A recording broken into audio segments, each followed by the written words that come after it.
নমস্কার। পাখির মতো কবি আল মাহমুদ। আম্মা বলেন পড়ে শোনা, আব্বা বলেন মন দে। পাঠে আমার মন বসে না, কাঁঠাল চাপার গন্ধে। আমার কেবল ইচ্ছে জাগে নদীর ধারে থাকতে, বকুল ডালে লুকিয়ে থেকে পাখির মতো ডাকতে। সবাই যখন ঘুমিয়ে পড়ে কর্ণফুলীর কুলটায়, দুধ ভরা ওই চাঁদের বাটি ফেরেশতারা উল্টায়।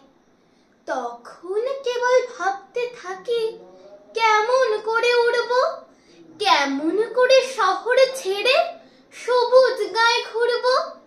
তোমরা যখন শিখছো পড়া মানুষ হওয়ার জন্য, আমি না হয় পাখি হব, পাখির মতো বন্য। নমস্কার।